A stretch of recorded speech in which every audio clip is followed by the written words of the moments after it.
pray to the Almighty, especially to our Guru. So let us join our hands and pray to the Guru.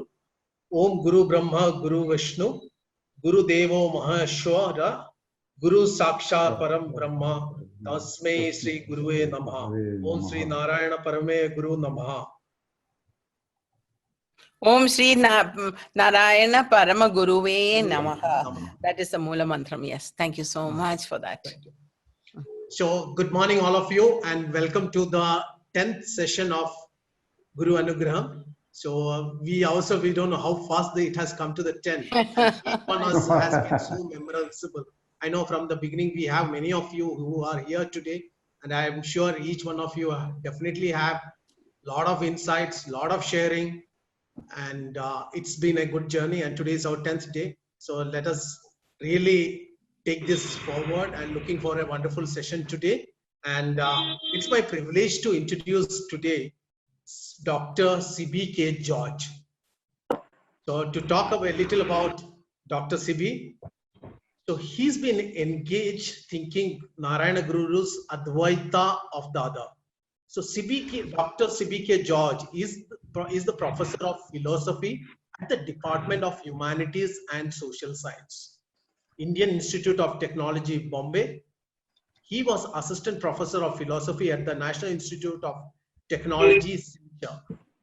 Before joining IIT Mumbai, he received his master's degree in philosophy from the University of Madras in 1997 and doctoral degree in philosophy from the Northeastern Hill Central University, Shillong in 2002. He was a visiting scholar to the University of Gulf, GULPH, in Canada in 2010. Under a Shastri Indo-Canadian Institute Fellowship, he also received a research grant on the philosophy of education from the Shastri Institute in 2006. His core area of competence is phenomenology.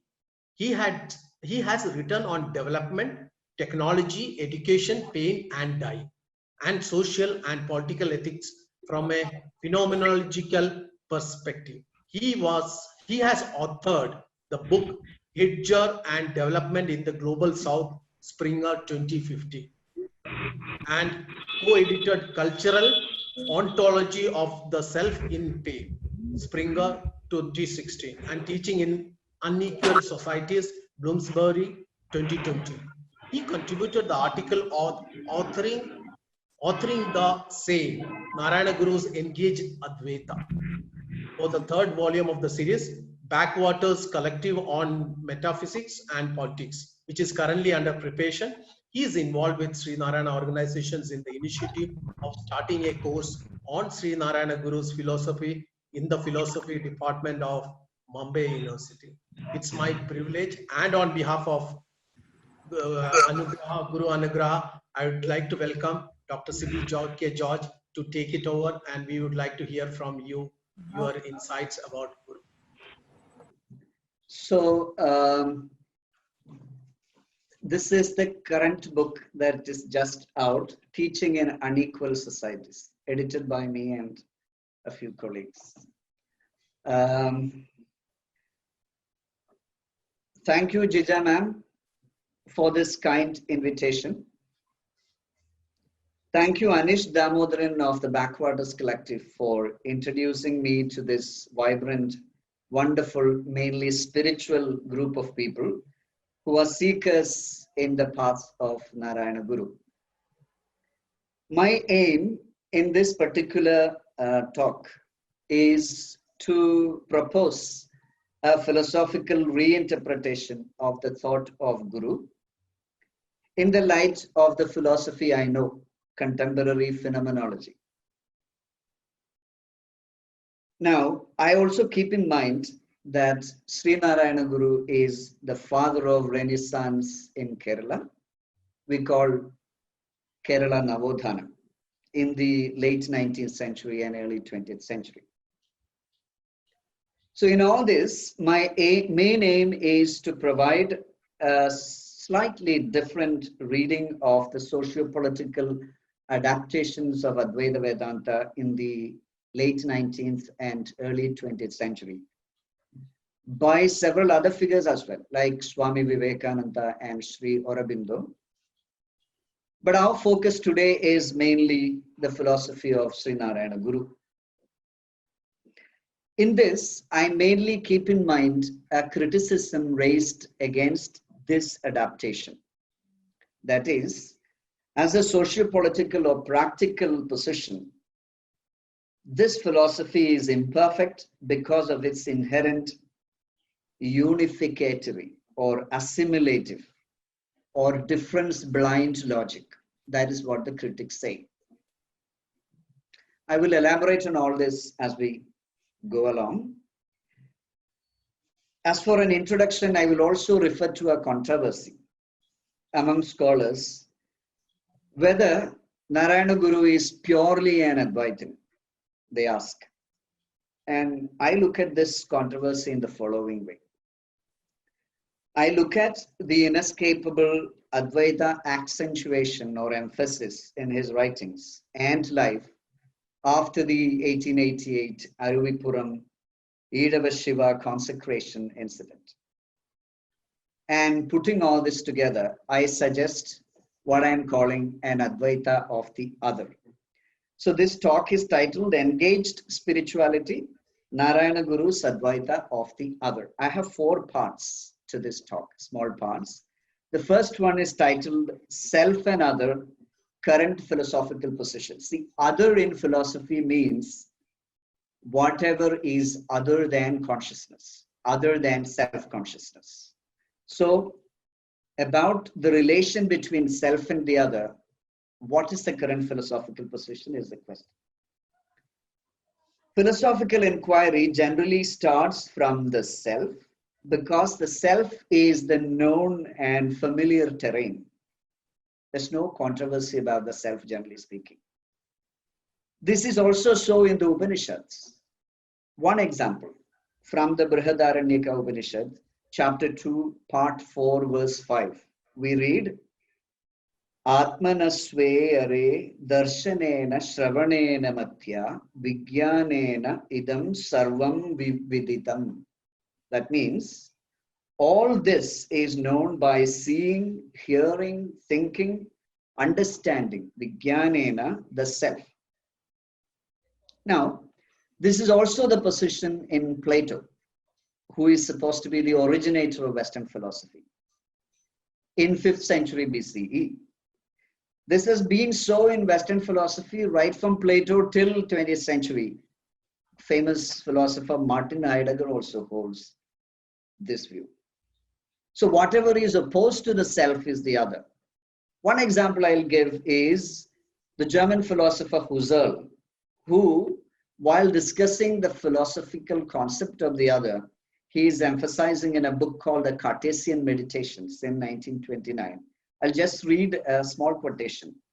Everything existing for me must derive its existential sense exclusively from me, myself, from my sphere of consciousness, is what he says.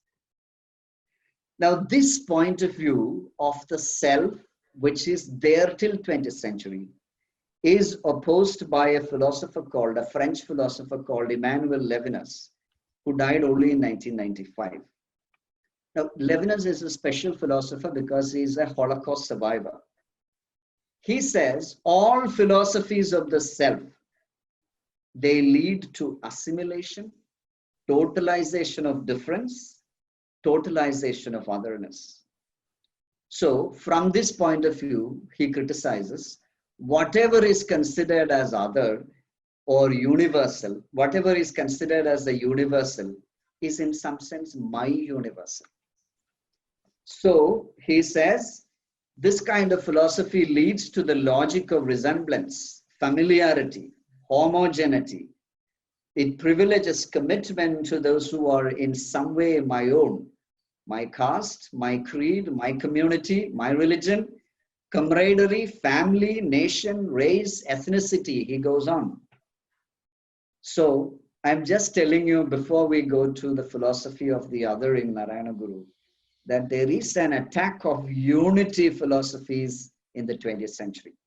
They say that this kind of philosophies are in some sense, narcissisms. So, they say that all philosophical starting points should be from the other, not from the self. See, these are philosophers of phenomenology. Phenomenology is the philosophy of experience.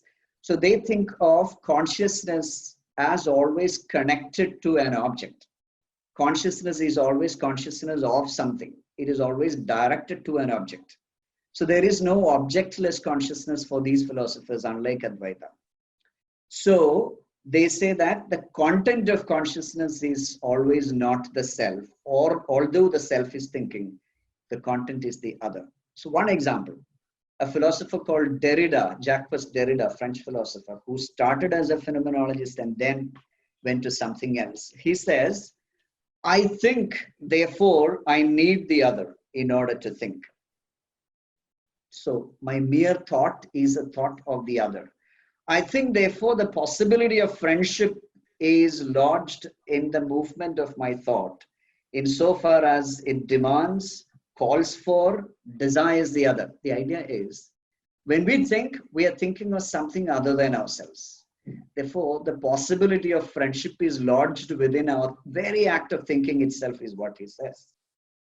So they say, thinking, philosophy is all based on relation or friendship with otherness. But this position is very divergent, very different from Advaita's. So we may ask, does a philosophy which starts from the self, does it have any validity from this kind of point of view? See, the phenomenologists themselves began to say later that finally, even my experience of otherness, my experience of what is other than self, finally occurs within my consciousness. So even Levinas began to say that my subjectivity, my feeling of my sense of self, is an otherness in the same, an other in the same. The restlessness of the same, that is self, disturbed by the other. So, we will conclude in this first section of the talk that whether in the philosophy of the self or whether in the philosophy of the other, the self somehow is the starting point. So I will read Guru's philosophy from this point of view. So my second section, this I title as Guru's Advaita of the other. See, Advaita has an ethics problem. All of us know this. Ethics is basically about relation to others. So in Advaita, there is no real other person. Others, ethical actions, and the world itself, Jagat, is actually ultimately unreal for Advaita. So the critics ask, how can we be ethical if we start by saying that ethical relation is not real, not serious, not significant? So we must remember that this is not the position of theistic Vedanta. We must remember that this is not the position of any theistic religion like Christianity. This is also not the position of modern secular ethics. So they would like to believe that the ethical person who is feeling compassionate and feeding or nursing the other person is not feeding or nursing an unreal shadow of a hungry or a sick person. The person whom you are helping is a real person. Now, we must also remember that it was theistic Vedanta, non-Advaitic Vedanta, which began to speak up first against the caste system in India, not Shankaracharya. I will relate an interesting incident. So in the second meeting of the Backwaters Collective in 2012 in Varkala, there was a conversation between the intellectuals U.R. Ananthamurthy and Ashish Nandi, respectively from Karnataka and Bengal. And Ananthamurthy brought up the incident of Shankaracharya meeting the Chandala. And he says, according to the Advaita narrative, traditional Advaita stories, lore, the Chandala was Shiva himself. Ananthamurthy speculates and says, if Narayana Guru is there today, he will object and say, no, no, no, it was a real Chandala. It was merely that Shankara saw Shiva in the Chandala.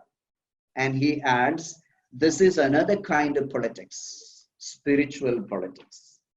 He disapproves of the sharp difference between in Advaita, in traditional Advaita, between the Laukik or Vyavaharika world, Vyavaharika realm of action, and the Paramarthika level. He says India tolerates any injustice in its own society because you could always excuse yourself by slipping into the Paramarthika level. We know this criticism. Therefore, the critics point out to Advaitins, the neighbor or the other should not be defined in terms of self-love or the self. Ethics should be based on an other regarding philosophy. So from this point of view, we ask now, we reconsider that Srinarayana Guru's speciality and distinguishing mark was he was never ambivalent or ambiguous about caste society. Unlike several other prominent figures like Swami Vivekananda or Mahatma Gandhi himself. So one of you circulated an interesting text in the WhatsApp group the other day.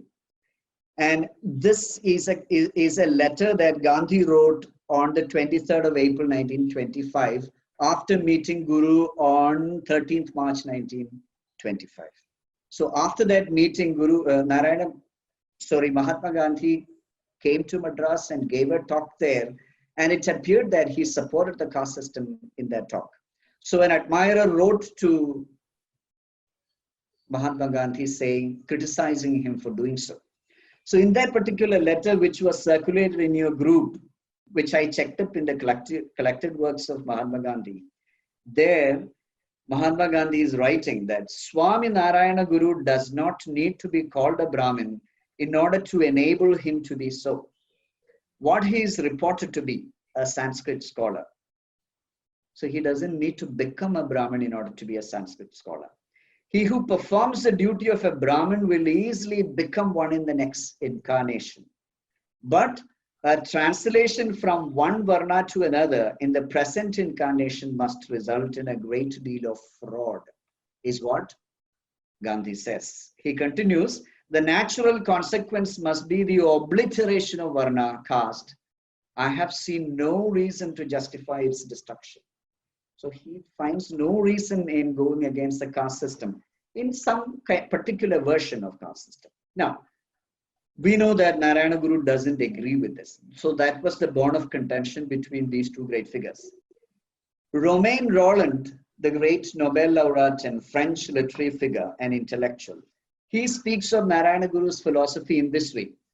It is a philosophy, a jnana of action, a great intellectual religion having a very lively sense of the people and their social needs. Now, I found that in your discussions that there is a slight hesitance about being forthright or coming out or speaking about the caste system and other oppressions in society. This may be because of the spiritual tendencies of the group, but I will slightly disagree and say that Narayana Guru's spirituality is a spirituality of engagement. It is a spirituality of direct attack against oppression. Now, Narayana Guru, according to Nataraja Guru, who is the definitive interpreter who gave the Advaita slant to Narayana Guru's philosophy, argues that it was a more finalized version of Advaita doctrine. And it descended, why? Because it descended against caste and other social hierarchies. Now, Nataraja Guru also says that Narayana Guru's thought brought together Advaita Vedanta, Dravidian egalitarianism as we see in the Tirukkural, and Tamil Saiva Siddhanta tradition. He also used Buddhist tropes, Nataraja Guru says, like the Nirvana, like Karuna, Anukampa. In fact, in the Anukampa Dashakam, Narayana Guru speaks of the Buddha as Bhuta Dayakshamabdi. That is, somebody who has become Akshaman because of his daya for all bhutas, all elements of the world, all creation. If this is true, there is no need to cling to an Advaita Puritanism, a unitive absolutism, as Nataraja Guru says. It is neither tenable when we look at the works of Narayana Guru, nor is it necessary. I will call this kind of Advaita, which Narayana Guru propounds, as an Advaita of the other. So, is the world unreal according to Narayana Guru? The world of action and our actions for the well-being of others, are they all unreal? Narayana Guru will say no, the world is real. He says our actions and the world itself are the external sacraments, Bhagyalingam of the inner Priyam. I will just quote a verse from Atmopadesha Shadakam 92. വ്യയമണയാതെ വെളിക്കു വേല ചെയ്യും നിയമമിരിപ്പത് കൊണ്ടു നിത്യമാകും പ്രിയമകമേ പിരിയാതെയുണ്ടിതെന്നീ ക്രിയയൊരു കേവല ബാഹ്യലിംഗമാകും is the verse. So worldly action to end the sorrow and suffering of others and to promote the all-round well-being and flourishing of all creatures and human beings. They are all expressions of the Atma Sukham of the self, seen in an expanded sense. The self is all-inclusive, inclusive of all otherness. Nitya Chaitanya Yati, who has a wonderful commentary, I have the book here, called That Alone, which says, with regards to this 92nd verse of Atmopadesha Shatakam, that the proper status of the transactional world is well established in this verse. Life is valid. Nataraja Guru himself speaks of the Maya, the problematic concept of Maya in Advaita Vedanta in this following way. It is not unreality. In the word of the Guru, he says, Maya means a generic name for the possibility of error in consciousness. It is a region of doubt. So, in our interpretation, in my interpretation, Maya simply means dependency relation between world and self, understood in this broad sense. Just as in theistic Vedanta, Maya does not mean unreality. World is a manifestation and not something independently real. Manifestation of what? Manifestation of the transcendent Brahman. M.K. Sanu's beautiful biography of Narayana Guru, all of us know. In that biography, when Sanu discusses the young Narayana Guru's questioning himself and the possible contradictions in his Advaita position and his great anukampa for all creatures and all beings, all human beings, Sanu simply says his Advaita means only the following: all living beings are deeply connected with one another. I will refer to one more scholar who is working presently in the US. He is from the West Indies, but a Hindu and a person of Indian origin. His name is Anantanand Rambachan. Some of you might know. He says about Advaita, he is an Advaita scholar. He says, it is not necessary to deny the reality and value of the many to affirm the infinity of the one.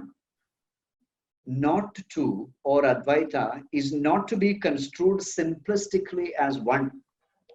So he builds a Hindu liberation theology of justice and equality based on the critique of caste, patriarchy, inequality, homophobia, anthropocentrism, childism, all this on the basis of this kind of an interpretation of Advaita Vedanta. And you know what is the name of his book? His book was published in 2014. It is called A Hindu Theology of Liberation. Not to is not to one. That's the title. So I am also proposing that Narayana Guru should be interpreted in this way. He doesn't undermine the world at all.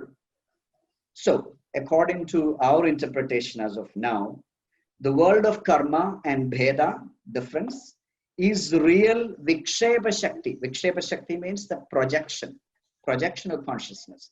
Vikshepa Shakti of resplendent Brahman, from which its holistic spiritual meaning is hidden.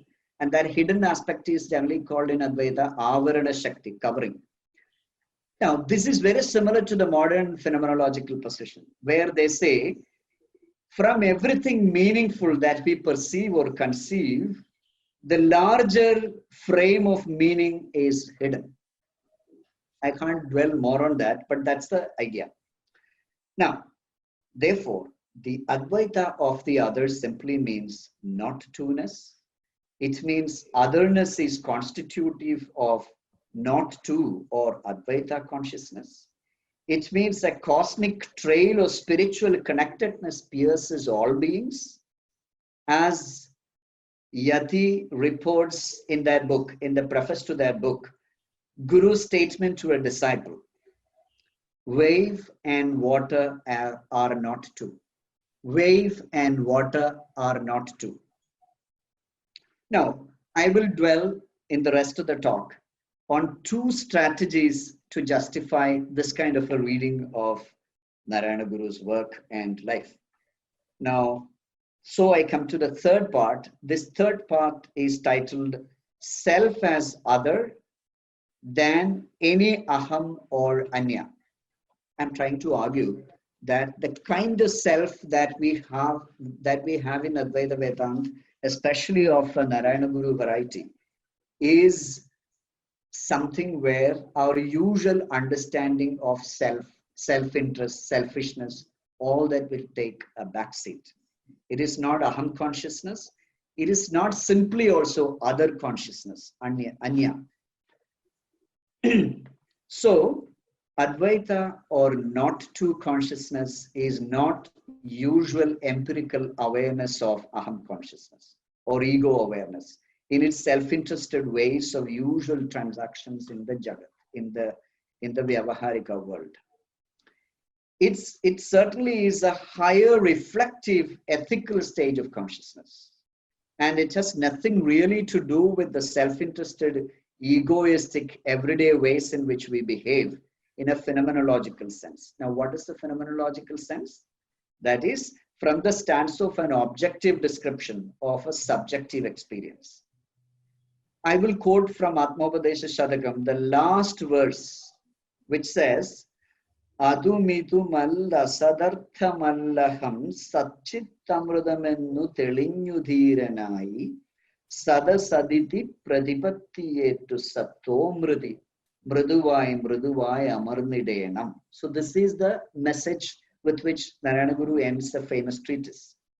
So Atman, I am suggesting, should be understood using a Levinas's term for God as other than the other. It is neither simply the empirical self nor simply the other. So there is no erasure of difference, no understanding of self-other relation without self. So there is an understanding of self-other relation without selfishness, self-interest, totalization, assimilation, etc. Which, if you think, if you recollect, is the critic's attack against this kind of position. So accepting difference without any delusion. I'm quoting a scholar called Neela Saxena. Now, 1 week back, there was Father George Thadatil, who gave you a talk, who has written the book Vision from the Margins. Here he gives an interesting interpretation of this kind of understanding of the self. He says, so this is very close to a Western philosopher called Hegel, from which Karl Marx, diverges slightly, but takes also many ideas. So according to Hegel's understanding of the self is an integration or intertwinement with the world. But George says, the secret of self-identity in Hegel lies in the other, in the world. But in Narayana Guru's Advaita, the secret of who one is, who I am, is neither in the other nor in me, and also both in me and in the other. What he's trying to emphasize, according to me, is that he's trying to show the hazy, supple, and a somewhat very unclear kind of borderless relation that we have with ourselves and the world and others. So there is an inexpressible link that connects the self and to the other, and this link is what we call no-two-ness consciousness or Advaita. So there is no prioritizing of the interest of the empirical self, myself. At the Advaita plane or level, the self cannot encounter itself without its own radical self-othering or interconnectedness with all beings. This is what we call Advaita of the other. Now, this doesn't mean all the desires, even evil desires of the other person, will have to be valid for the Advaitin. Desires of all beings in their inconceivable difference are dear to the one, priyam for the one experiencing non-dual awareness, no-two-ness consciousness, only if the one who is experiencing no-two consciousness evaluates all these as ethically desirable possibilities for anyone who can think without the lures of self-interest. Now, this is enunciated in Atmopadesha Shadakam, verses 21 to 25, very beautifully. These verses everyone knows actually, who is barely familiar with Narayana Guru's works. I will cite only the 22nd verse.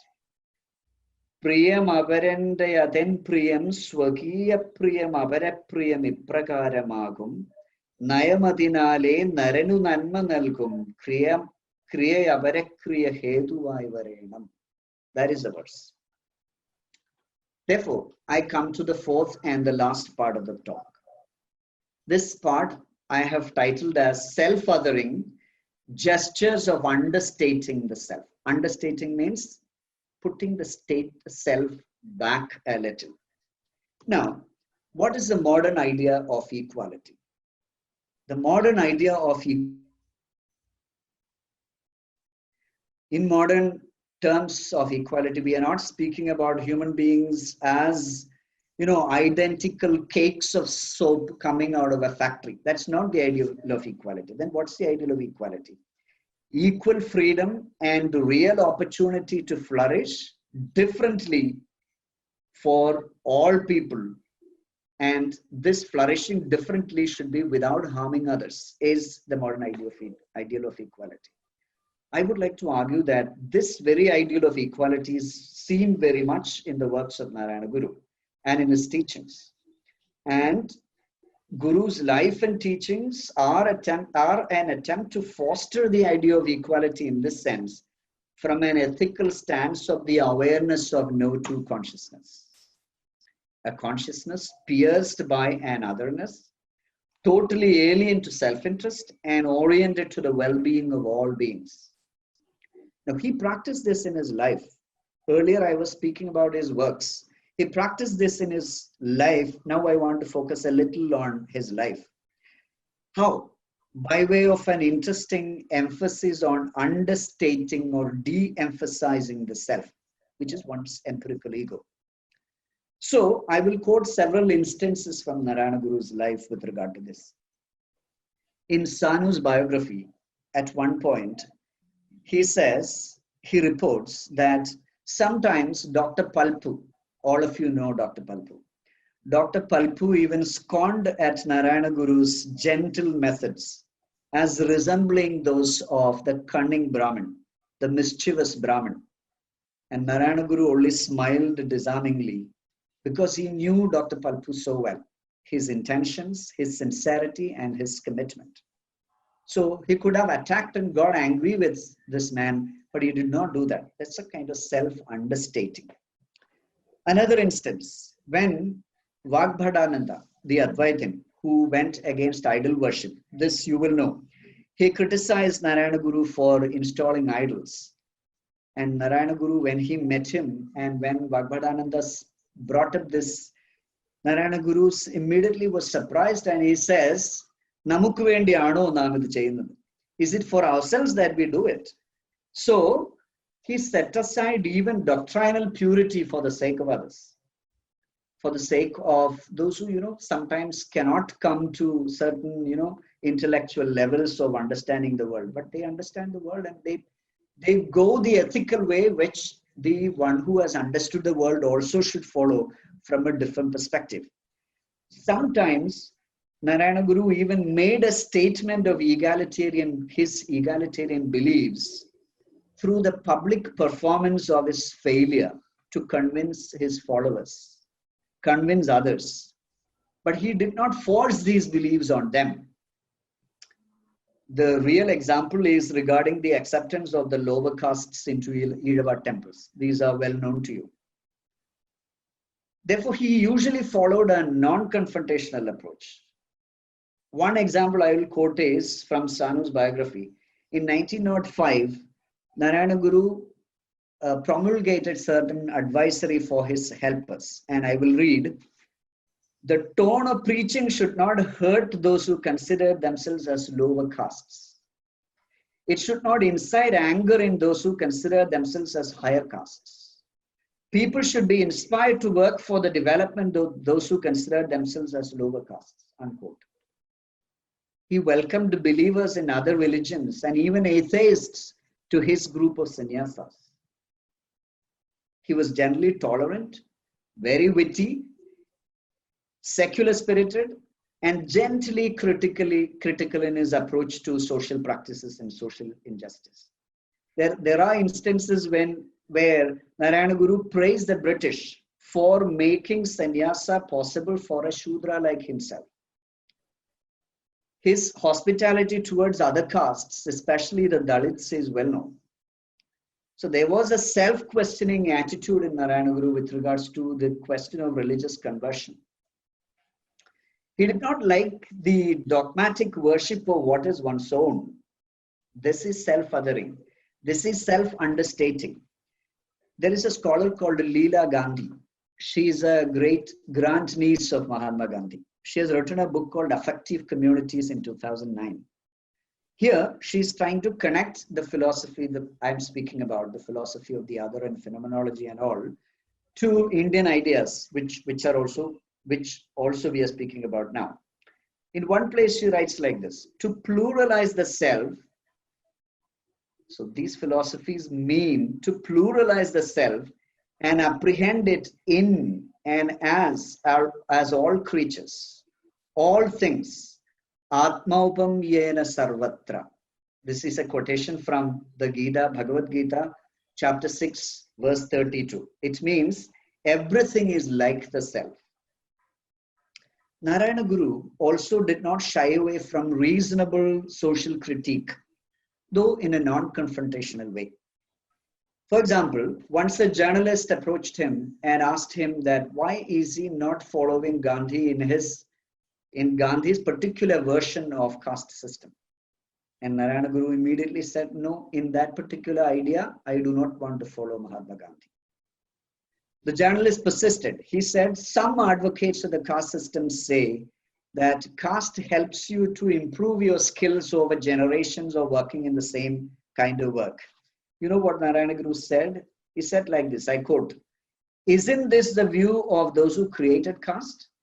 Those who enjoy all advantages of caste do say so. Sufferings of others might be advantages to them. Caste extinguishes the human being, and so it is unnecessary. There is no caste. It is ridiculous to believe in it, unquote. So this is what Narayana Guru's life as such. If you read Narayana Guru's life as a text, this is what it teaches us. Certain understating of the self and its interests. Now, we said that we are trying to interpret Narayana Guru as an Advaitin of the other, of difference. Now, some of his arguments might appear as difference blind. For example, in the poem Jati Nirnayam, he says that just as cowness or gotvam is the kind or jati of cows, humanness or manishyatvam is the jati of humans. So at that level, there's no difference. In 1925, when Gandhi met Narayana Guru in Sivagiri, Gandhi told like this, castes are like different leaves of the same tree. After Gandhi went away, Narayana Guru murmured to his disciples, if Gandhi picked the different kinds of leaves and chewed them, he would find them all tasting the same. Now, how do we interpret this kind of views in Narayana Guru in terms of the Advaita of the other? I think Narayana Guru understood that differences are unavoidable, especially in human world. He also understood that without differences of embodied action using this body, there is not even salvation or realization or moksha. I have an example. Once Narayana Guru observed Krishna Pillai, his disciple, working under the scorching sun and sweating profusely.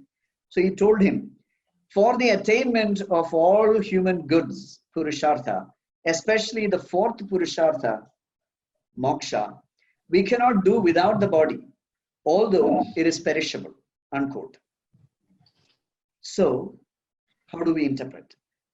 Differences are helpful, according to Narayana Guru, only if they raise us to no-two-ness or Advaita awareness. Different enums or kinds are important for worldly operations. But some enums or kind, like caste, are not important. They are oppressive. They are unethical. They should be avoided. Finally, and last, I will refer to one current scholarly interpretation of Narayana Guru's works. This is by Professor Uday Kumar, who is teaching in the English department of JNU. He has written a book called Writing the First Person, I think 2015. Here, he speaks about Guru and his purpose as not to reject difference, but to make differences and distinctions between valid and invalid differentiation. So Uday Kumar has an interesting idea. He says, to foster no-two-ness sensibility or consciousness, Narayana Guru recommends the acceptance of what Uday Kumar calls the degree zero of difference. The degree zero of difference. Now, what is this degree zero of difference? It means a difference which is already written in our body, which is inscribed in our body and in the body of the whole creation. So what is it? According to Uday Kumar, in his reading of Narayana Guru's works, there is a creaturely sentiment of compassion in all beings, Anukampa, preceding and exceeding all socialization and human culture. You know, when babies are born, mothers and parents and society immediately around them teach them everything, and they develop a language and they develop concepts. They also develop prejudices and so on, systems and social hierarchy. Now, Narayana Guru, according to Uday Kumar, has an idea that before all this, there is an idea, there is a sense of compassion, Anukampa, in all creatures. I'll give you an example. In Anukampa Dashakam, there is this verse, Uruva Mudal Vittu Kirtiya Muruvar Ning Anukampa Nindidum, which means, although body undergoes changes, compassion lasts without destruction. So for Uday Kumar, Guru considered Arul, grace. This is from that particular poem, Anukampa Dashakam. Guru considered Arul, grace, Anukampa, love, and Anpa, love, and Anukampa, compassion. All these as possible only due to Shiva's compassion. So, at the formation and survival, even the formation and survival of the fetus in the womb of the mother depends on Shiva's compassion. So compassion is an anterior, something that comes before, domain of fragile creatureliness, which human beings share with all living beings, is Uday Kumar's interpretation of Narayana Guru's Advaita of the other. So, Uday Kumar says, in the conversation between Gandhi and Narayana Guru in 1925, Gandhi continued to insist on the separation between Paramarthika level liberation and Vyavaharika level liberation, worldly liberation and spiritual liberation. But Narayana Guru refused to make that distinction. He says worldly liberation is as important as spiritual liberation. So we have a spirituality of engagement, a spirituality of Advaita of the other. So I am concluding. This is my last thing to say, and that is acceptance of oppressive social structures without compassion, according to Narayana Guru, obstructs our movement towards no-to-ness awareness. Now, in Levinas, according to Levinas, ethical and political norms must be drawn from our, what he calls pre-original, that is our original sense of responsibility towards others, irreducible responsibility towards others. So Uday Kumar's interpretation, and I agree, even in Narayana Guru's Advaita of the other, the pre-original sense of compassion that we have for all creatures, that is what sustains non-dual interconnectedness sensibility towards all beings. And this must be the basis of all normative structures in politics and ethics and human life as such. Thank you so much. Thank you very much, Dr. Siby George. You threw so much light from another perspective of this, the idea of the self and the other. You used concepts that we are familiar with, but the interpretation has been so different. One small thing I would like to mention, you talked about the Uday Kumar's explanation, delineation about the creaturely sense of compassion. We all know that culturalization is actually what brings in the prejudices. But what Narayana Guru had said about that creatureliness, Pashu, and he also said Manishan. I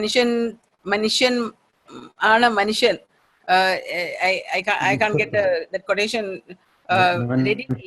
But what you said about the creaturely sense of compassion, the fragile creaturely sense of compassion which is in the baby before it grows and absorbs all the culturalization from the ambience, from the ecosystem, is very important. And that Sri Narayana Guru was talking about that. We all know that children are without prejudices, but I think that nobody had said it so clearly and brought out so clearly.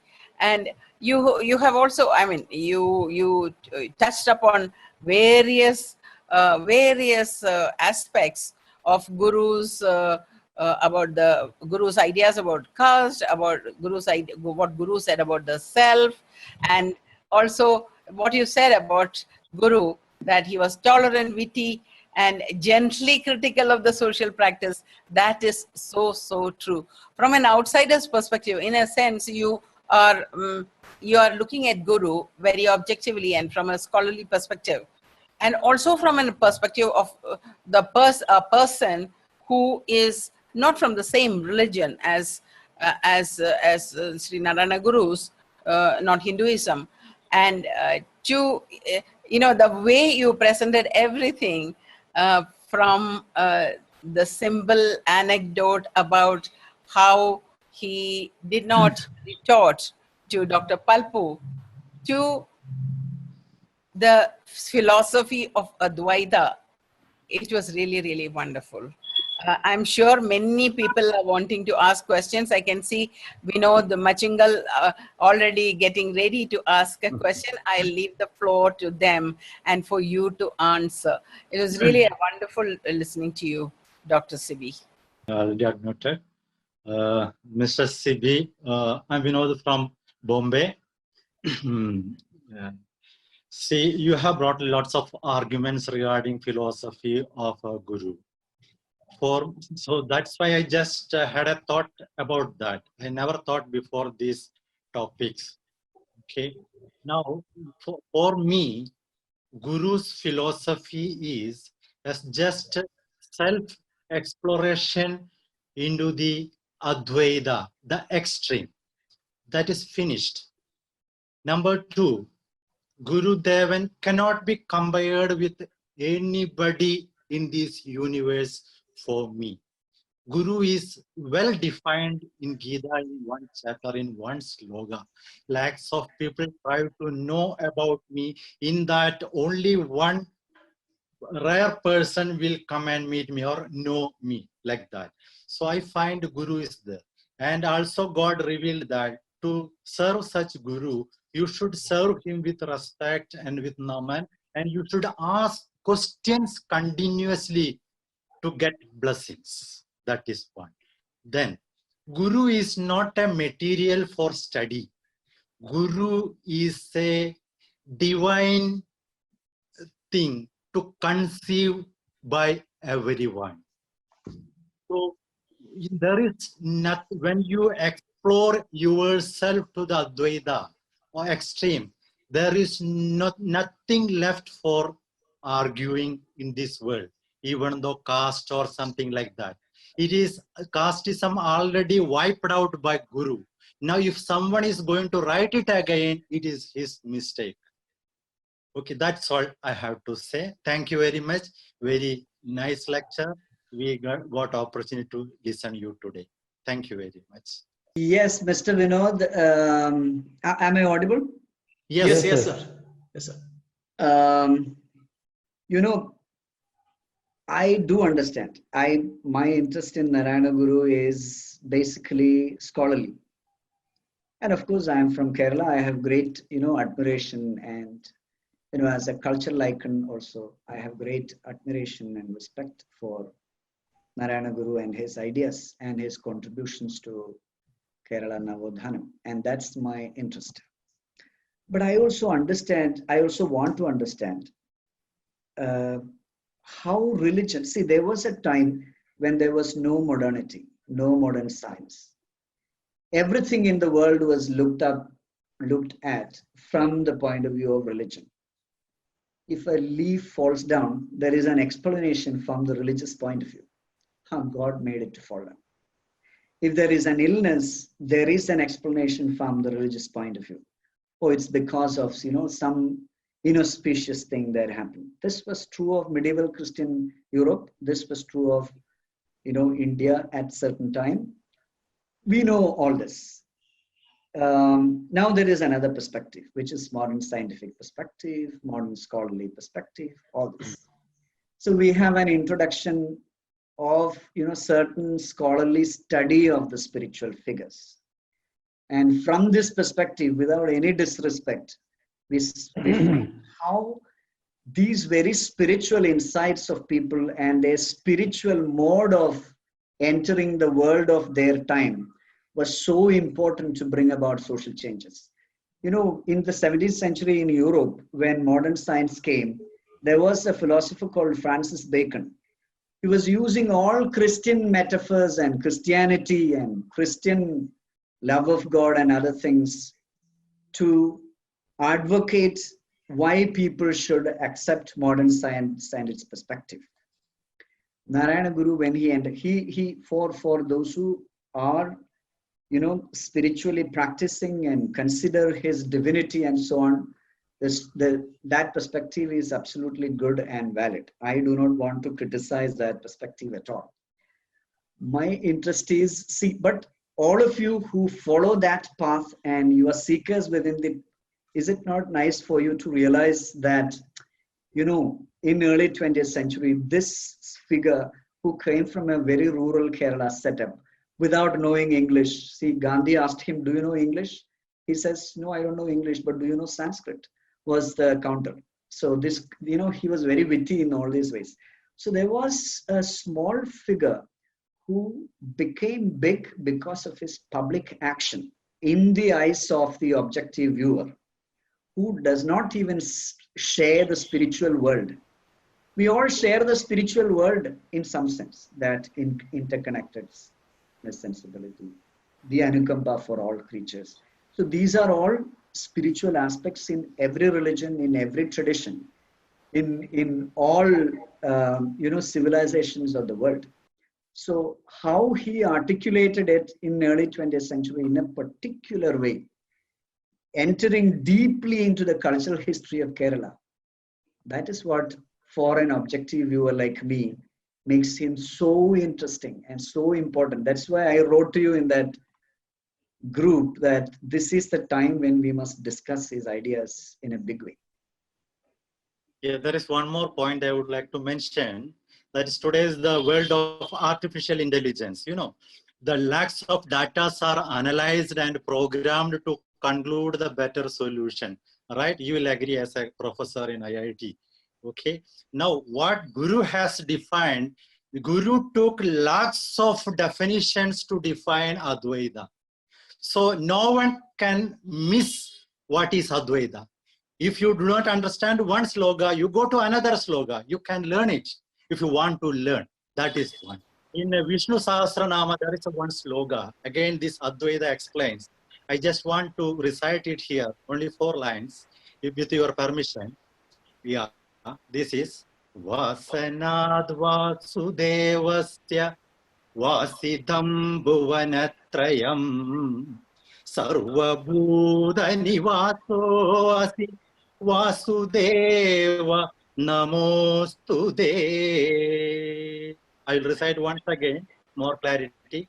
Vasanat Vasudevasya Vasidham Bhuvanatrayam Sarvabhuta Nivaso Asi Vasudeva Namostude.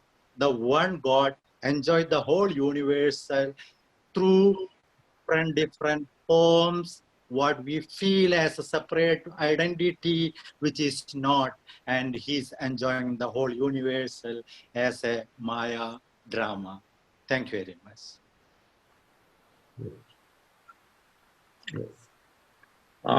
This is Kumar Rajapan from US, San Diego. So I hope you can hear me. Yes, sir. Yes, sir. Yes. So it's a very good in-depth talk.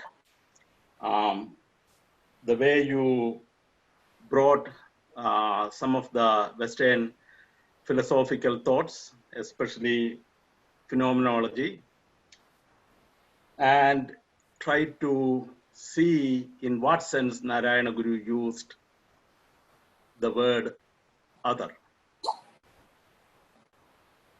So I think if you closely look at Narayana Guru's interpretation of that word, especially as it comes to Aparanu Vendi Aharnisham Prayatnam Kripanada Vittu Kripalu Cheididunu. In that, and as well as the verse 21 and 22, you can see that Narayana Guru, or in Narayana Guru's version, interpretation, the other is the dialectical counterpart of the self with a capital S. You see? So, with that capital S, what the self means is the Atman in Advaita Vedanta, and the counterpart is naturally Brahman. And when the other that Narayana Guru speaks of is in that sense, not in the sense of the counterpart of an ego that is constituted in a psychophysical system. And you mentioned that I give it to you that you said that that is not the self, that is the self in Narayana Guru's Advaita Vedanta. I give it that. But I think one has to go a little bit further to interpret it in that sense when we put Narayana Guru's philosophy as a modern version of Advaita Vedanta. That is one thing that I have to mention. You might disagree with me, that's fine. And the other one is Inam. And Inam in Jadi Nirnayam, or Jadi Lakshanam rather, it is used as the species, in the sense species. So Inaman Arn Uttu Kanmadum. That means it is the same species that comes together and procreate and give its own species. It is in that sense that inam is used. Obviously, you had very good, very beautiful interpretation of Narayana Guru's approach. And I would, when I think about that, there is a scene in a movie on Saint Francis Assisi, the sun god.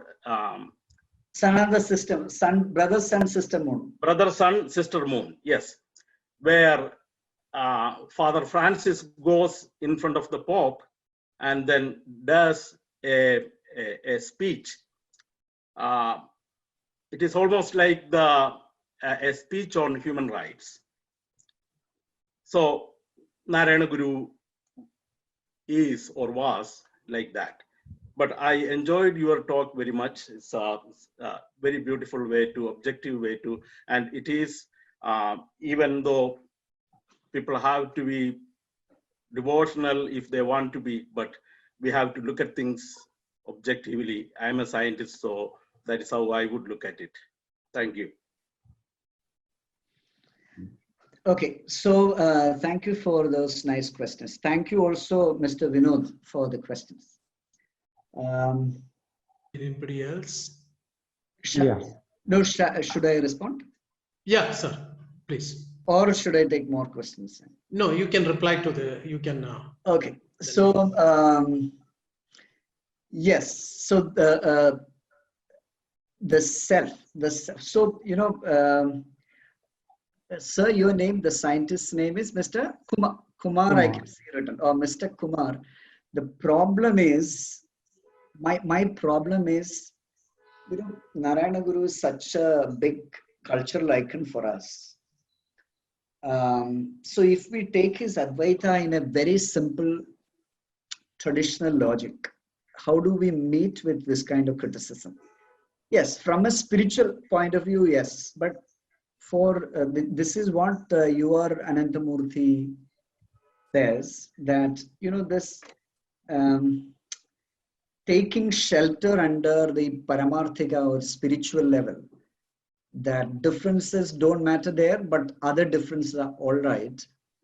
This was certainly not the approach of Narayana Guru. That much I will not admit any challenge to that idea.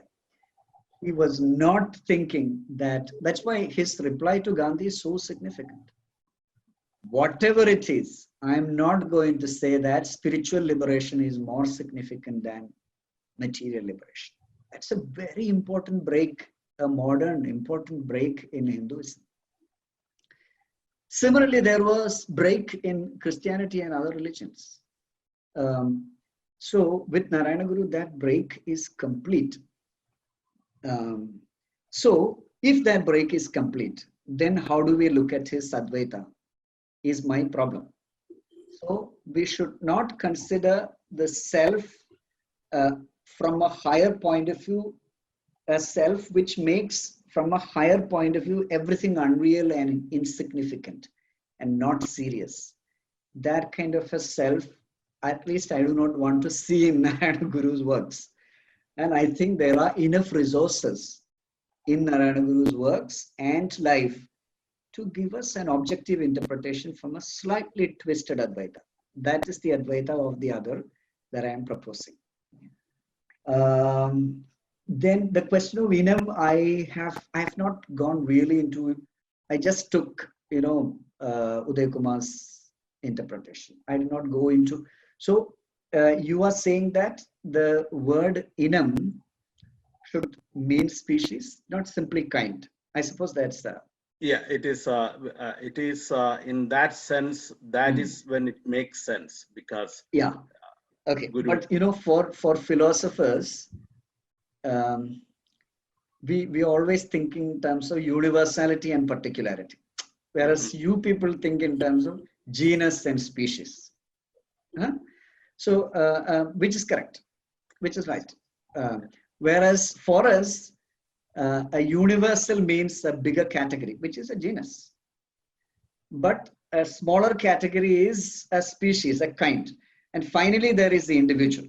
So Siby, who is a Malayali, some kind of a species, not a biological species, but a medium between a generality and an individual, a mere individual, which should not be, joined with any other group. So this is the way in which I think that Uday Kumar is trying to see. So, pardon me, in Malayalam, there is a word called prakaranam, that is context. So, if you when you read Jadi Lashanam and Jadi Nirnayam, there is a context. And within that context, you have to put the word meaning. So, let us put that aside. Narayana Guru has very well said, Sagalavum Mulladu Thanne, Tattva Grahan, Idu Sarvavum Egamai Grahikum. So, I have no quarrel with you on that. Okay. Yeah. Saint Francis was a brother. He never became a full priest. Yeah. That's all. But bringing that association was very interesting. I don't know, I have not read Francis's story, but I have watched the movie Brother Sun System. Yes. Sir, Raghunandanan this side. It was nice to listen to you, sir. Now, I got a small doubt. When Gandhi visited and they had a conversation regarding the mango tree and the leaves. So you said that after leaving Gandhi, Guru murmured to his disciples. Is it so? Or Guru himself told Gandhi? I have read like that. It is Guru said to Gandhi, not to his disciples. Okay. I don't know. See, about one complaint I have about Narayana Guru's life is that, see, many of the life stories, biographies written about religious figures, we call them hagiographies. These are very devotional kind of biography. Whereas we also need, from a scholarly point of view, a more objective biography. But even an objective biography will not be able to recount the incidents correctly. I followed this particular author called Nancy Yielding, who has, I think, recently published a book called Narayana Guru, A Life of Liberating Love. Now, whether Guru said it really to Gandhi or to the disciples, I am unable to know. Almost in all Malayalam biographies, it is Guru told to Gandhi himself on the conversation, during the conversation. Okay. I will check up that. Yes, sir. Thank you. Thank you. So anybody else would like has anything? I'm Suresh. I just have one question. Yeah. Yes, Mr. Suresh. Yeah. I'm just introduce myself, and I'm teaching in Tata Institute, Bombay, and a friend of Siby. So, Siby, this is regarding that we have a regular discussions regarding some of your viewpoints, and I already shared some of these ideas with you also. One is, for example, that the context in which Narayana Guru, as a thinker, as a person who is intervened in the social matters, and if you look at from that perspective, he has actually is, unlike many other Advaitis and many other sannyasis, he actually was bold enough to intervene in the matters of the caste system, for example, if you look at it in one way. And also, for example, unlike, for example, Gandhi or Aravindo or Vivekananda, he never conceived the ideas like, for example, nation or something like a Hindu religion, etc. etc. He never for example, when asked him about what is your opinion about Hindu religion, he made the statement that Hindu religion is a very recent one. He never conceived that Hindu religion is a Sanatana kind of a thing. Rather, he conceived that Hindu religion is a new one. So if that is the case, he never subscribed that there is something called Hindu religion. Can you hear me? There was some crosstalk. Somebody's audio is more. Can you hear me now? Yes. Yeah. So he never subscribed the idea that there is something called Hindu religion. No, he never conceived that there is something called Indian nation, for example. That is the context that we have to consider. But one thing is very clear, that he was strongly against caste system. But if you take the case of religion, for example, he is not against religion, for example. But he says that every religion has some kind of essence. And that is what is. So in that way, so I am looking at one level, this bold way of understanding caste, religion, and also the larger question of the human emancipation. And that is what, if you take him as a very singular person, rather than later ascription of him as an Advaiti, Buddhist, Hindu, Sanatana, Vedanta, and all, I think there is some kind of a problem I find it here. Because one way of looking at is, of course, for example, in Western thought, for example, modern Western thought, conceive the tradition of the Western thought in Greek thinking. They generally subscribe that thinking. But at the same time, we also have to consider the fact that whether the modern Western thinking is just a continuation of that Greek thinking, or is it something very new? And that is what we have. Like that, one of my question is that rather than to just think that Narayana Guru is a continuation of that Vedic tradition or Advaitic tradition, or shall we look at Narayana Guru, a person who is coming with a new idea without the burden of something called a tradition? That is one thing that I am asking. And this is one thing. And second question is related to his idea of the differences, for example. Definitely, one level, he is subscribing certain ideas in a very uniformed manner. For example, like religion, he is considering that religion has, finally, all the religion has some kind of a unified idea. But at the same time, he's also very critical about the diversity of the, for example, the caste, the differences of caste. He is not actually is conceived as a great thing, because he is against the caste also. But so if that is the case, when he is prescribing, or when he is practicing certain form of the practices of Advaita, he is actually very much concerned about the very aspect of the certain kind of inequality and certain kind of the hierarchy that is existing, and he is very, very much against that. So my point here is that if that is the case, if you are actually thinking Narayana Guru from the present context, in which now we are even look at the possibility of the quality and the value of the differences in the, for example, in the context of sexuality, in the question of different religious practices, various practices, etc., and the coexistence of the differences. For example, there are people now for example, philosophers are thinking about the need of looking at the world in a very coexistive manner. And if that is the case, my question is that rather than to just keeping the Narayana Guru within the Advaitic tradition, shall we take Narayana Guru in the present context, and to take Narayana Guru in the present context, and to look at the discriminatory practices? Shall we look at like that, or just take him as just a historical figure, or a figure who is continuing the tradition of the Advaita? Or what is the way that we have to look at it? I don't know whether I'm communicating. That you will know when I begin to say some respond to you.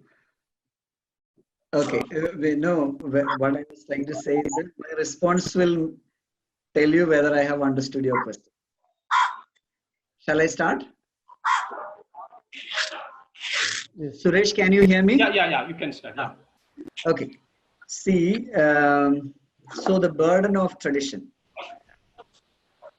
If you ask me whether Western philosophy is merely repeating tradition or doing something more and bringing about radical breaks, my answer is both yes and no.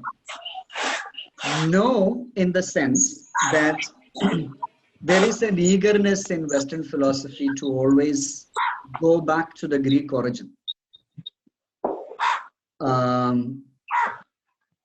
In some way, either to show that they agree or to show that they do not agree, or there are many great attempts done by several philosophers to say even that they're still saying what Aristotle and Plato said in some, with certain kind of accentuations and emphasis. That is there. But they introduce a great deal of innovation by saying that they are speaking from the tradition. Because, see, tradition is something that which gives you a language, a conceptual apparatus, a world from which you can speak, so that what you speak and what you interpret has certain meaning.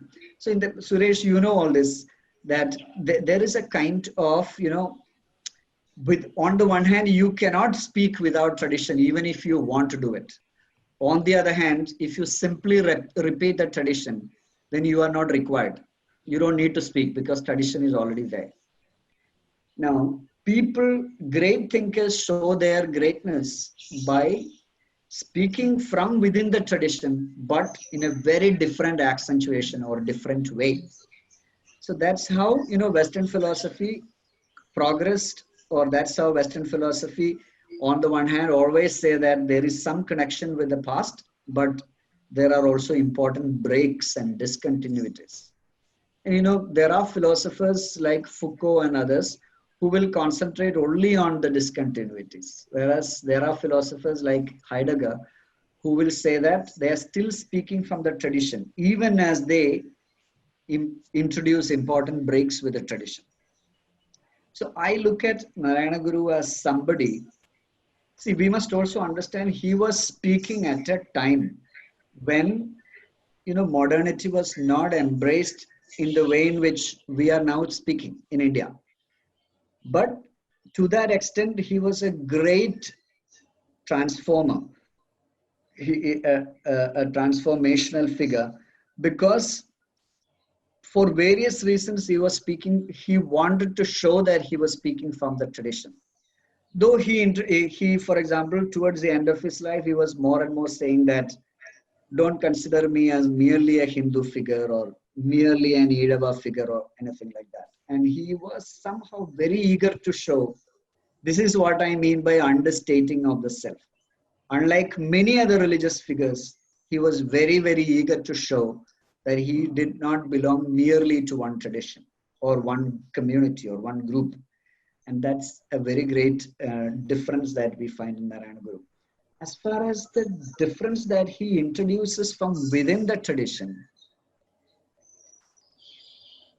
that difference for me is very evident, because that's why he told Mahatma Gandhi that I do not want to make a distinction between liberation in the world and liberation in the sense of moksha. So that for me is a very important break. Many others are not doing it. Many other even figures who are well known all over India, like Swami Vivekananda and all, are not doing it. So to that extent, in my understanding, he was introducing a very important break. But yeah, I will say that it was in some sense from within the tradition. And he was eager to show that this was from within the tradition.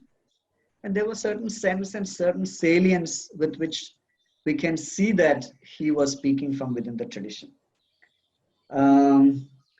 About how we should read Narayana Guru today from our context, current context, that's a very important question. I think that my small attempt is from that point of view. how do we understand Guru today in our current context? See, we are now reading Narayana Guru after the break of identity politics and caste politics and politics of difference and politics of recognition and all that. So I was trying to read Narayana Guru from that point of view. So does he sound so outmoded when we look at the criticism that comes from politics of identity and questions of identity and questions of difference? For me, no. He looks still, that's the greatness of a figure, right? His works and his life is great because it has new meaning for new times and new contexts, new ages. So from that point of view, I find a great lot of relevance, and I suppose others like Uday Kumar and all, they're all introducing a kind of new readings of Narayana Guru after the many things that happened after the time of Guru and the later things that happened in India. Yeah, Just more than understanding Guru, we should try to understand more his words deeper and deeper and deeper. Right? Siby, can you hear me? Yes, Siby? yes. Yeah. See, no, my question is, for example, if you look at, for example, this is one of the questions. For example, there is a tendency among the Guru followers to look at Guru as a Hindu sannyasi. That is one thing. That is, for example, if you look at, for example,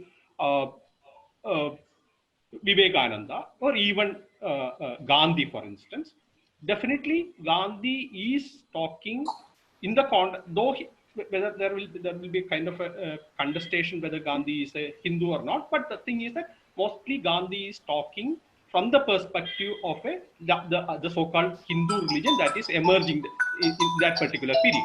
But Guru is not like that, because that is why I'm asking. Guru is asked the question that there is nothing called Hindu religion. Hindu religion is a very recent thing. That is what he is talking about. Like that, we also would find that was also the period in which lot of our the movement and all is talking about the nation. But Guru also is not talking about nation that time. He's never prescribing the idea called the nation. So any kind of the identity, which is identity, I never find in Guru's thought. That is my point. Okay. Yeah. So that's an important point. Now, tradition in the sense, I am using the word tradition in a very broad sense. Tradition means cultural history, language, religious history as well, but in a very broad sense. He says that, I don't know where he says that there's nothing called Hinduism. Or I suppose, Suresh, you are referring to the general idea that Hinduism as kind of an organized religion is emerging much later than the small practices that connected various spiritual traditions in India. Is that what you mean? Yeah. Yes. Yeah. So, but from that point of view, Guru is speaking from a tradition, whether we call it Hinduism, if it is emerging as an organized thing later, we should simply say that he is speaking from a tradition and a language and metaphors that people of his times understood and made meaning out of. And if they did not understand, if he did not speak from that tradition, how he would be able to transform that tradition becomes a very important question. So it was important for him to speak from that tradition. But he was understating several aspects of what, in my reading, it is several aspects of what the obsessions of self and mine, and mine means my religion, mine means my culture, all those. So that he has a word to say about the British as well. He was not particularly concerned about national liberation. And this is true of Ambedkar as well. The concern about national liberation, he always made sure that Ambedkar would say that national liberation, if it does not go with liberation of the Dalits and the lower castes, then it would mean nothing. Swaraj would mean nothing. So Narayana Guru, he did not live up to the final moments of the freedom struggle, but he was already sounding very much like what Ambedkar would say later, that caste oppressions and social freedom is as important as simply political freedom or religious freedom. Suresh, do I make sense? Yeah. Thank you very much, Dr. Siby George. You know, you have really, this is the last session of our first season, you know, if you use one of the modern words.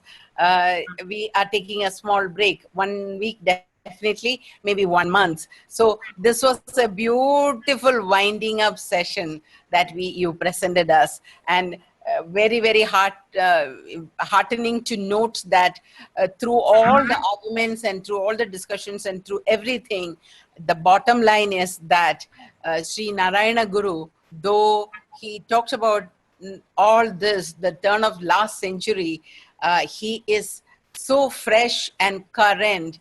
Not only that universality is there, but that freshness and currentness, whatever we are talking about, from wherever, whichever perspective we are looking at, phenomenology, through science, through quantum physics, we have had all these perspectives in these 10 weeks discussions.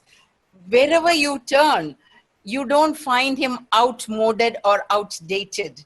And that fragrance and freshness is very, very heartening to all of us, I think, from Kerala, and as well as he becomes more and more popular and known, I think all Indians would love to be part of the air that Sri Narayana Guru had breathed. Hoping for that he is so current and he is so fresh and he is so fragrant, and all of us are very, very proud to be part of the air that he breathed. Let me put it that way.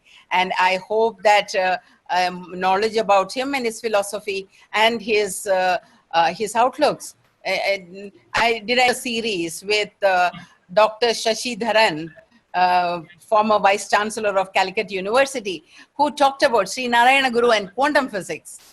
So these various perspectives, these 10 days, 10 weeks we had, it is really, really wonderful to know that we all know Guru, and he was there to lead us at some point of time in some manner, and we all belong to that tradition, or we all belong to, I would just say that we all breathe the same air that he had breathed 100 years ago, 120 years ago. That, thank you very much for giving us such a beautiful wrap-up lecture today, Dr. Siby George. We are really, really proud. You made us very, very proud of Sri Narayana Guru once again. Thank you so much. Very much, Dr. Siby, and thank you, Jija Madam, for having this platform of all of us. I know as it's already one, we had to stop, but this would have really taken off on, but because of the time constraint, we had to stop it. But looking forward to see all of you soon back in the next session. This was the first session, which was of 10 sessions. So looking forward to see all of you back, and the group is active. Until then, let all of us be active in the group, and wishing all of you safe and healthy days ahead.